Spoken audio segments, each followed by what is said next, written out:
that because I'm good. My name is Stefan Zia. From Haiti, I was born in Haiti. I've been living in New York since I was 13 years old. So let's just jump right in. When you brought up color, I was immediately like, yes, because when I walked in and I saw all of the different art hanging on the walls, the use of each person, like the use of color by each individual person came up immediately. And we're gonna be talking about queerness tonight, so I wanna try to, like, if we can, like, you spoke about like a spectrum, and I had a question about like where do you find your art line, or how do you reclaim your masculinity and femininity and both through your art? And I'm now curious. I want to start maybe with you. It's color, and we can go from there.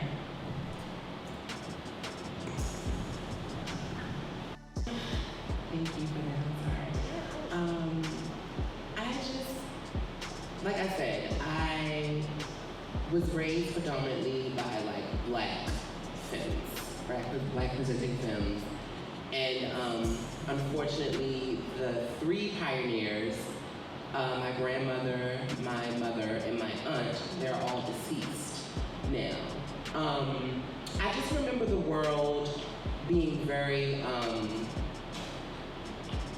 cold to them. Yeah. Here you had these Black presenting femmes were very strong and resilient women. And I just remember, family, friends, work, whatever. I just remember them just being gaslit a lot. And when it comes to like my use of color, my mother was just so loud and just so bold with her color. And I remember we were at this grocery store and this white guy he was hitting on my mom. Mm-hmm. And of course Donna was not having it. But I remember him saying distinctly to her, at this point in time, my mother, she wore like a fuchsia lip, and she's like probably wasn't the same complexion as me, a little bit darker. And she turned him down, and his response was along the lines of like, oh, well, your lip is loud and something of that diaspora.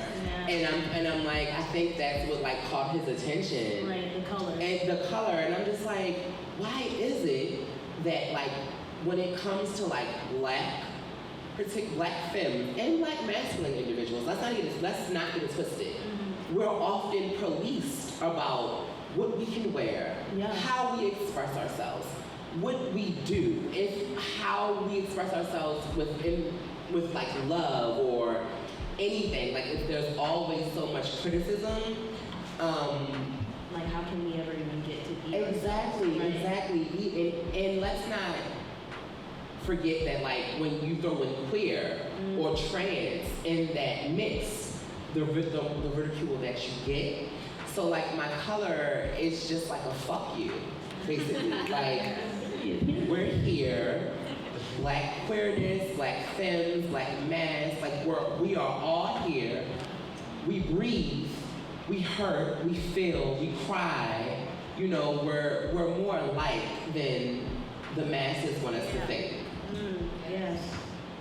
I think that your work would be the next. I would love to talk about like your use of color because specifically the gold framed piece.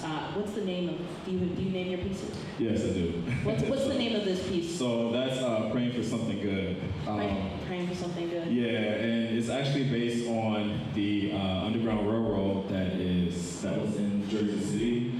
There's two streets, Jackson Avenue, I believe, that they changed into Martin Luther King Boulevard, what we know today in Jersey City. So I live in Jersey, by the way.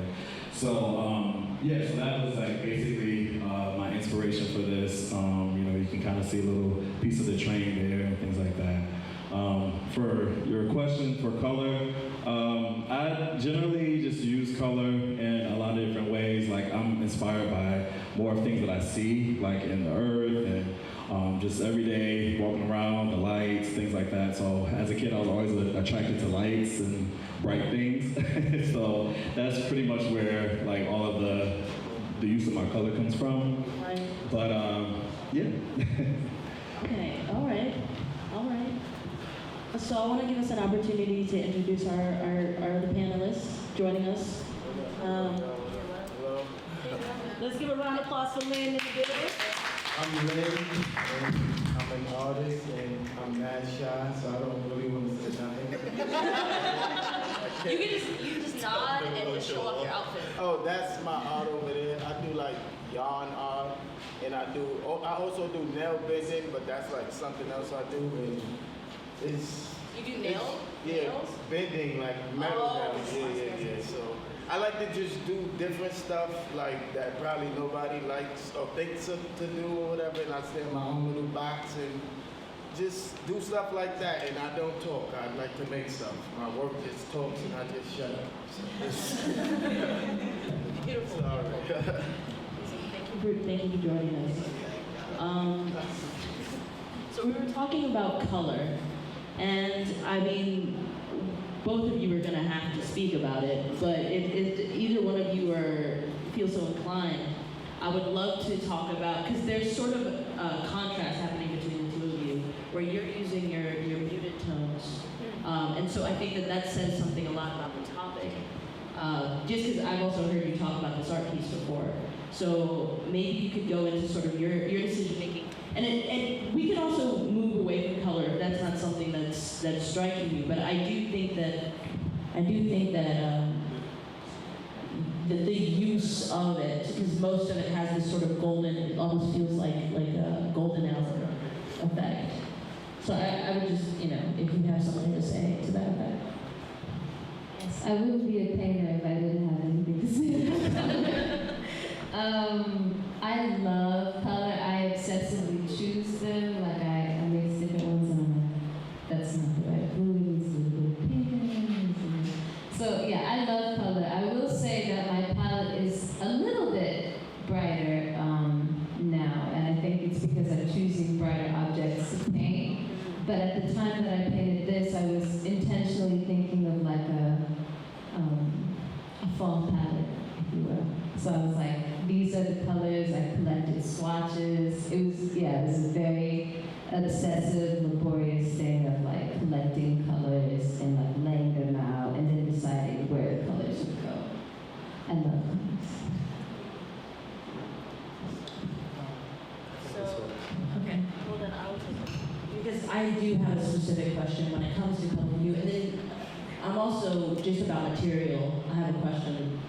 When you're using the acrylic on the glass, because like acrylic sometimes dries, differently than it appears at first. I'm sort of wondering if there was any testing that happened for you to get the right colors and the right contrast with those colors, shading and that sort of thing. Like, what did that process look like?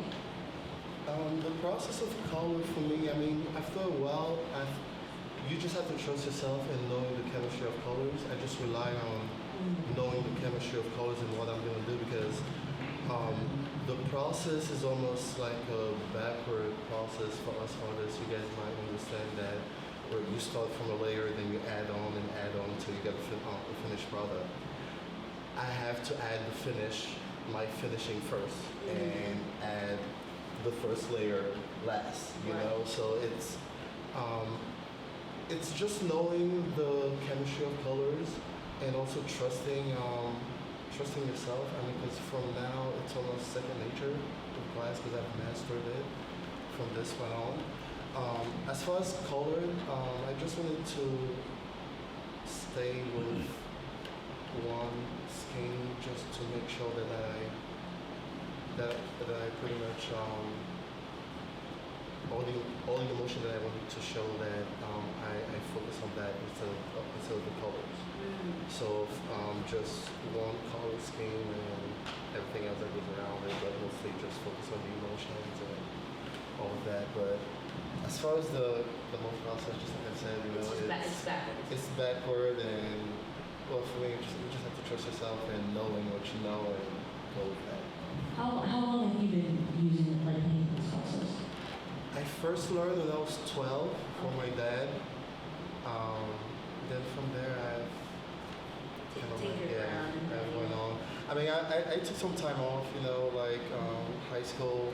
I went to college, you know, trying to fit in, trying to find my way into the world, you know, did the whole work, and you know, all of us, and then had to revert back to this, and then find out that's exactly what I needed to do, and that's where I needed to be. Yeah. That's really beautiful, actually. Okay. I know you don't like to talk, but if you could just say, and maybe like no more than 3 words, as many words as you want to give, what's your process behind choosing the color? Because for you, it's not about mixing paints, right? It's not about getting, it's about finding that perfect color. So what does that process look like? And what does, because you weren't here for the setup, but sort of like, in talking about, you know, your queerness, your blackness, like in your art, when you're expressing yourself, how does color sort of show up in your work? My queerness show up like, Yeah. well, when I'm doing my work, none of that matters. Like I don't live in that space. I just live in a space of like creating, and it's like me and God. So it's like I don't see anything. I just let the spirit use me. And originally those pieces were like, that was just the darker one is the first one I ever did, but it was originally it was white and it was black. But like that was like a piece, it was like a survival piece, like a piece that almost like kept me alive or whatever. So that was just like something deep for me. So like I was just, I didn't know, I didn't want to be in the world, so I was on that board, and it just took me so many places, and that was the final color. But I'm not living in that space anymore, so somebody told me like you should venture out and try other colors. So that's why you see, you know, I'm not in the dark anymore, so I'm in the light, so it's a lot of color and things. So I don't, my work is like, it just keeps me alive, basically. That's what it is. It's not about gay, nothing. It's about, I wanna be here, I wanna live. So this actually gave me a purpose too. So that's what it is for me. That's really beautiful. Thank you. Wow. And I don't share my business with anyone. I'm sorry. You know what? We're gonna take another breath.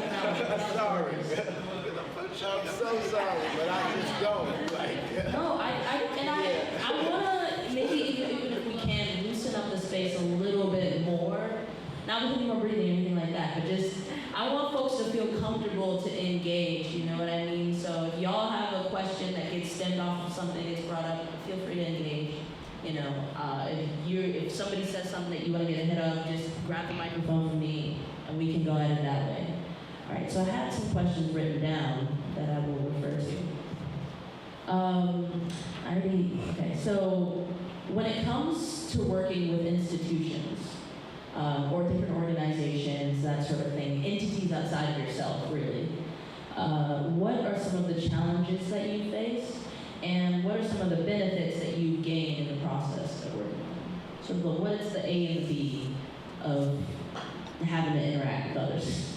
Well, I could just say that when I've been doing art my whole life, and I didn't know I was making art. I thought it was something everybody did.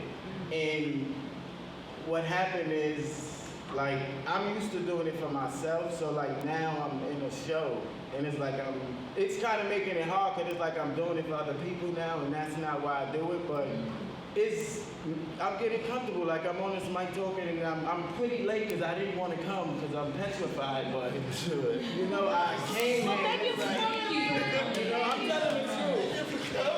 But like, yeah, like it brought me here, so it's doing something in my life. Yeah, because I want to do that. Right. Oh, we love you, Liz. I love you too, Charlie. And also in thinking about that, because this is unlike any other event I've ever done, where you know people are smoking. I mean, I did like a rap show once where I was hosting, people were smoking, but this is like there's art on the walls, people are having deep conversations all over the place. There's food in the bag, tip your bartender, you know, and I think that there is something to be said about a space, you know, cultivating a safe environment where people do feel safe, you know, like walking in and being like, I'm shy, I'm not gonna talk. And then being like open enough in that very moment to change your mind and be like, you know, actually I do have something to say. That one.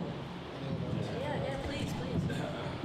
So I was gonna say that I feel like in a lot of the, back to your question, in the institutions, that we are kind of like typecast as Black artists, and that a lot of people are more so focused on like the commodity of selling the art as opposed to like what the artist is and who that person is. So I mean, and hats off to you, brother, for sharing that. That's an amazing, story for you to open up like that. But see, as an institution, they don't really get that. They don't really hear the story behind it. They don't see that. And so I feel like a lot of it has to do with, just kind of like that challenge of being a Black queer artist and making a voice for ourselves, especially with it being just not being able to have a space like this. I think this is a great community that I didn't even know about until the last time I came here. And I think this is a great platform for us, to kind of share our experiences and things like that. And so I recognize that even as a Black artist, that we have to make our own spaces, our own institutions, and so that's kind of where I go from there.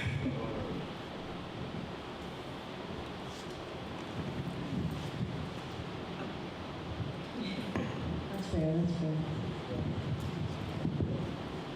So I think in terms of institutions that exist, so you have like the institutions, you have the artists, and then you also have the art market, which is like its whole other capitalist agenda, and sometimes institutions navigate within it and out of it, and then artists have to interact with both, and they have to interact with themselves. And so I think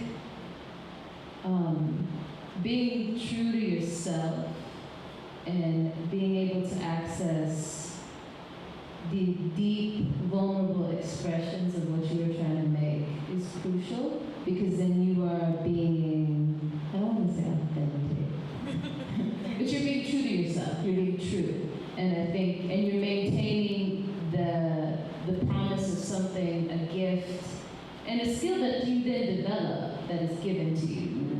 Yeah, I think that's sacred. Yeah, so you just,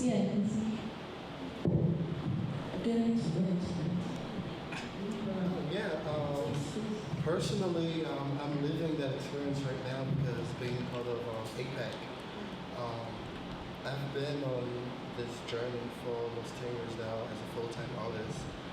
I came on board with APAC almost 4 years ago, and it has changed my life completely. And the way that I see myself as an artist and the way I see just the art world, not only now I still want to get, but I'm also willing to give. And that's something that APAC has taught me. And it's the two partners that I have are phenomenal. Yes. So Senabu and Val, it's like, I don't know, I'm living, it's one of those things like you have envisioned and you've put out in the universe, and now you're living it, and you get to do like what you love and doing it with people that actually share the same passion as you, and we're all moving in the same direction. It's the most beautiful thing. So it's possible. Yeah. It is possible. That is very true, yes. And even on that front, I like talking. I'm very talkative. I would get most talkative all the time on my report cards. I never ever once thought that I would get paid to talk. And that's what's happening right now. Artists paying artists. Shout out to that. So, there was a point that was touched on about the commodification of Black art, and I had wrote a question about it, so I did my work. As Black queer folk, our identity is deeply commodified and desired, but it seems no one wants to pay full price when it's us doing it. But as soon as a white artist or whiter audience picks up on what we're doing, they get all of the accolades and monetary benefits of our work. How do you hold this tension? And not necessarily about solutions, right? But just how do you hold that tension as an artist? I don't hold it, I give it back. That's the first thing. And it makes sense that people would think that they don't have to pay for something, especially when it is coming from Black bodies, when Black bodies were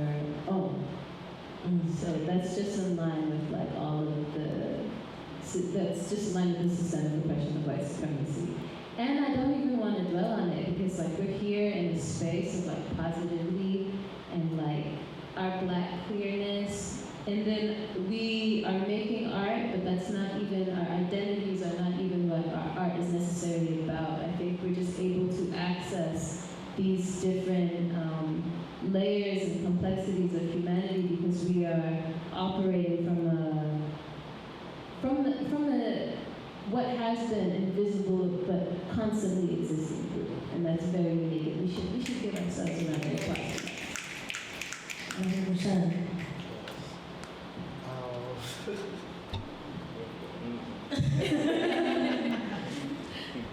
What was the question again? Oh, Lord. Commodification. Yes. I'm more so, and like honestly, it's the reason why I even wrote that question is because it's Pride Month and we're all Black in here. Yeah. And so it's sort of a yearly like experience to be Black and gay during June. So it's, we don't even really have to get into like, but I just, you know, I just want to check in, like, how was that tension feeling? Like, are you able to release it? Yeah, personally, I mean, I've always been a rebel by nature. Yeah. Even before I had the cause, I've always been a rebel. So now as an artist and knowing myself and knowing what I represent and what I have to give to the world, there's just certain things I don't entertain at all, you know? When it comes, just like she said, like, we just push it back because I know what I want. I know what I'm here for. I know what and now, and going back on APAC, being part of this and the whole coalition, I know what my purpose is. I know what my journey is supposed to look like. You know, I may not know who I'm going to encounter in the process, but I know what how I'm supposed to be treated. Because I'm treating the world the way I would want to be treated, so therefore I deserve the same thing back. So once I don't get that, there's no questioning that, you know? It's almost absurd, you know? So it's like, yeah. It's more Anybody else want to touch on that? Okay. I want to go back to talking about your artwork. I think with the exception of your pieces, everyone has sort of faces and representations of people in some way. And I'm positive that there is definitely people in those works where you just can't see their faces. So I'm wondering what are the people that inspire you? We can start anywhere. Everybody, I would like to hear everybody answer. So I could just throw the mic in the air, whoever catches it. Jeff, I'm just personally, I mean, I love Black beauty. I love Black people. I love anything that's just Black. The blacker, the weirder, the more out there, the more beauty I find in it. So, and also being a Caribbean child, you know, it is my duty. It's my duty to show the world Black beauty and what I find beautiful about Black people. Pretty much my inspiration has always been Black people, you know, Black beauty and Black people. I just Black, you know, I mean, Black.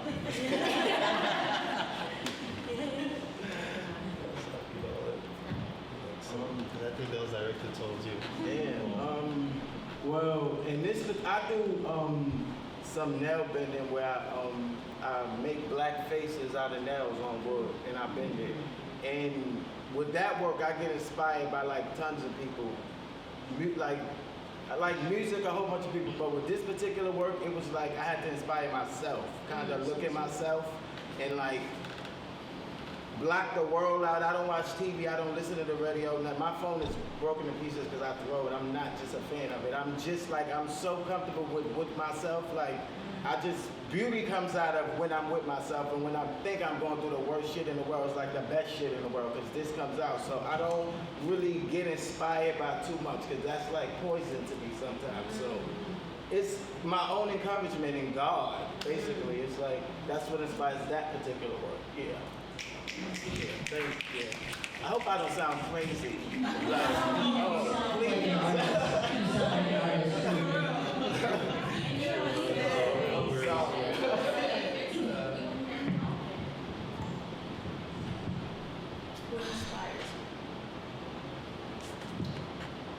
So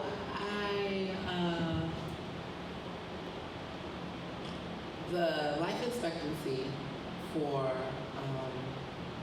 Black trans femmes was 35. And just this year, it's now 29. I'm 33. So when I look at my work and it's different when you come from the trenches and you see these girls that are really out here doing sex work to survive, or whatever the case may be, to survive, you know? So for me, it just hits a little different because I know that statistically I'm not supposed to be here. I'm not supposed to be sitting here in front of all of you right now. So I just like to create from that aspect of this is for the girl who is silenced. This is for the girl who was found in a river. This is for the girl who was trying to make $20 so she could get something to eat and got her brains blown out. You know? Yeah. So that's what I'm inspired by. Because I feel like, particularly as Black trans women, we are silenced a lot.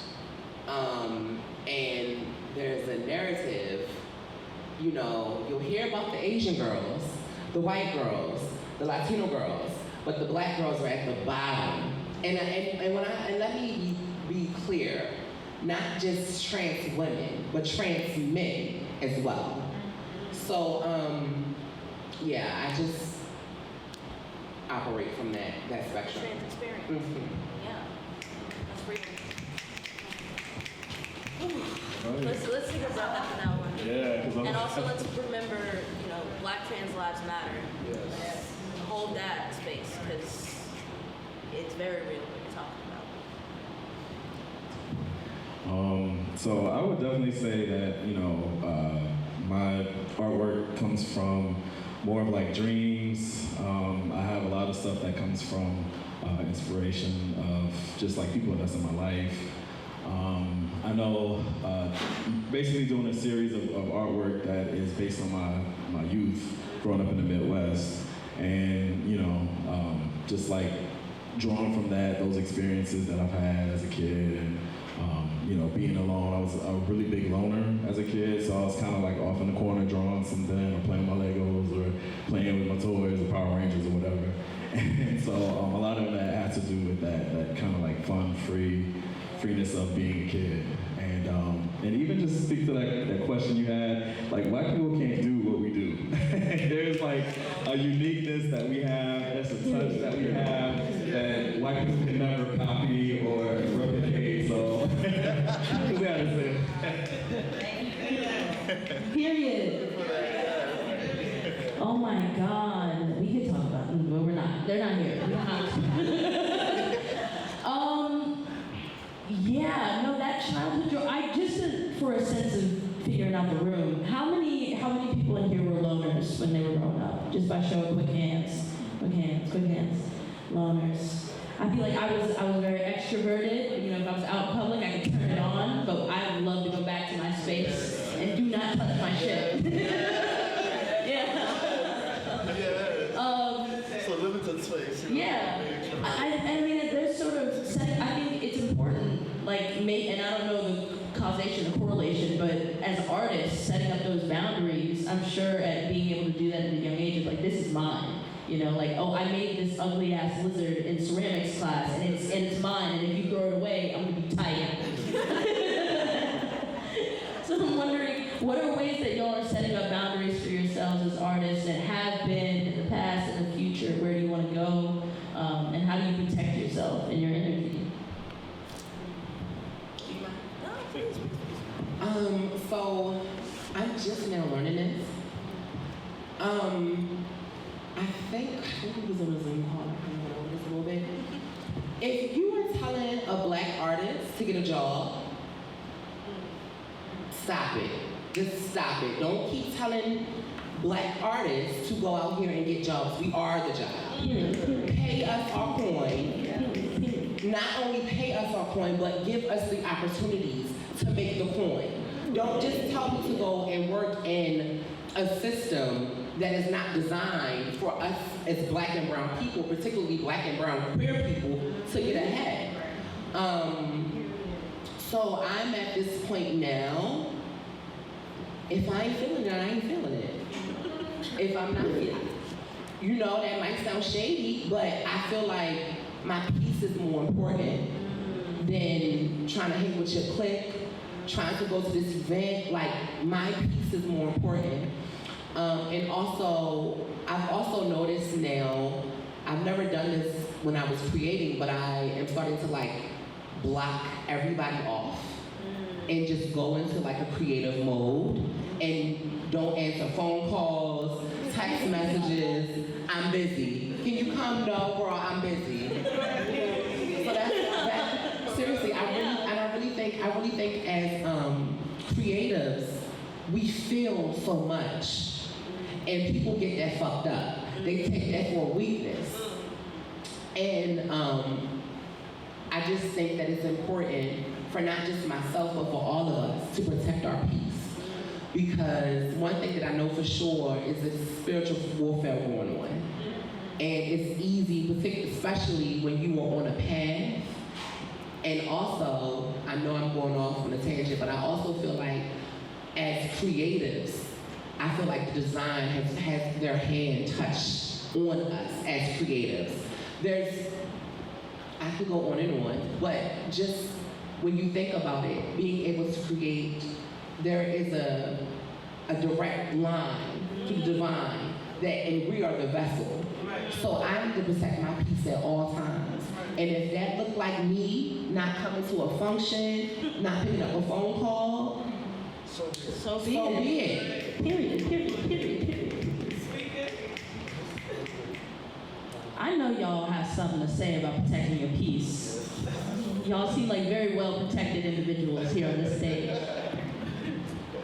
I honestly had to develop boundaries with my art making. It took over my life, and then I had to be like, no, you can't do this to me. I need to also have like a space where I can like breathe and read a book, dance. I can't dance if all the canvases are on the floor. And so I think a lot of my boundaries are yes with people, and I think I worked on that a lot in 2021, like, COVID, you have to go back and live with your parents for a little bit, and you're like, I'm painting right now. They're like, you're what? Better go take that trap. Yeah, so I'm really taking a page out of Amira's book, honestly. Yeah. But the boundary that I've been learning in the past year is really just, how can I create a practice that is consistent with making, but not let the making take over my life, not let this fear of I'm not producing enough take over my peace. Yeah. Well, as far as like boundaries and protecting my energy, that's something that I established as a kid. Like, I just never played with people, so it's like I carried that to this day. And when I got to a certain age or whatever, I feel like I gave so much to people in the world, and like I was like stripped of everything. So when I decided to come back, it was going to be like in my way. You feel me? So, and in that way, I know what I want and like what I need. And like if you don't fit that description, and if you're not making me happy, you probably won't even know me because you wouldn't even like want to come near me. So it's like I don't know. People just don't like come near me. I don't make myself available. I feel like you open yourself on social media and things, but even on there, I just don't make myself for people. I don't like that. No. And my like dreams are like very important. Like I've been through so much and I haven't been through it to just be like broken, fucked up. So I gotta do what I gotta do. And basically, with nobody's energy can just stop me. But the devil, nobody. So it's like, it's a wrap. Yes. Yeah. letting people into your life because especially when you're talking about like being, because you're basically saying I'm not approachable, which is, I don't know why people love walking up to me and saying, God knows what. Just today, a white dude got a little too interested in my African necklace and was talking about, yeah, my son's going to Uganda. You should bring me back one of those, bucko. The fuck, nigga? I was like, oh wow, I have to go. I was like, oh, look at the time. And I took a lap. So I think that is like becoming unapproachable while still being available to opportunity. It's like, I feel like a tightrope to walk. I would say that she kind of touched on it a lot with the boundaries. Like that's the biggest word.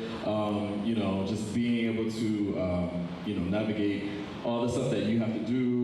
For me, more so it's time management. I think that's like my biggest stressors and the thing that I fight the most. And so, you know, being able to say no to people a lot, you know, with just different events or different things, even work.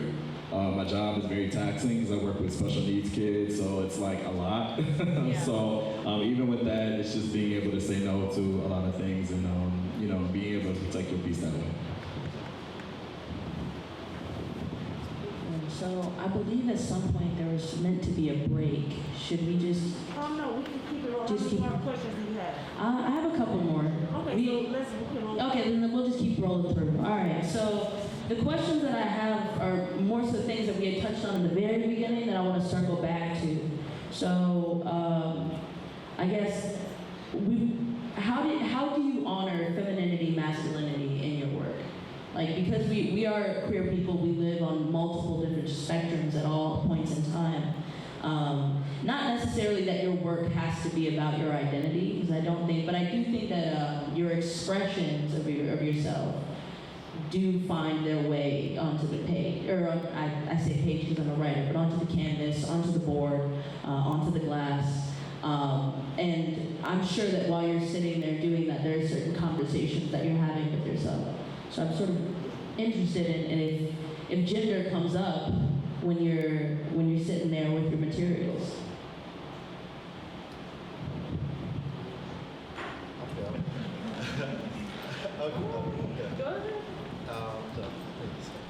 Alright, so I love to depict women. First of all, I get most of my, everything that's good about me, everything that's great that I consider great and good and wholesome, a woman has always been able to pull that out of me. The best of me, the best part of me, the best quality that I have is when I touch in my feminine side. And being able to step in and out of both roles in those two worlds matters to me.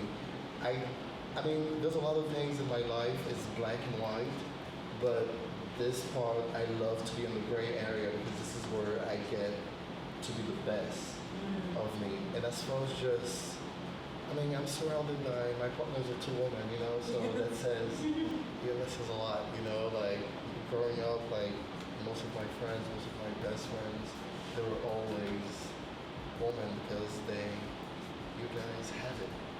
You guys just have that power, and I know what it is, and I know I need it in order for me to succeed and get to where I need to go, because I have an idea, I give it to her, and she will enhance it.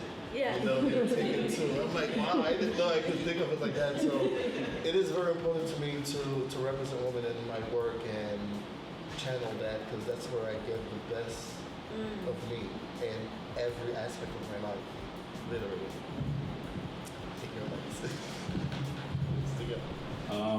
For me, I would say that it's certain like fluidity in my art that I kind of like experience as in the process of making it. So touching back onto like the colors, the mixing of the colors. A lot of it, I don't really want to say that it's like a masculine color or a feminine color, I don't really look at that. But a lot of it could be interpreted as such. And so, within that realm of just like using you know, different colors and things like that. For this piece that's at the top, that actually is one of my, I would say, more queer focused art, just because of the fact that that is someone that I know, and he was a dancer. He actually did that pose, which is Amazing. crazy. Yeah. So right, snaps for him. But yeah, like I think that's kind of like the direction I would say that I'm going in. I have a couple other pieces that I'm working on that has to deal with like being queer and just all that.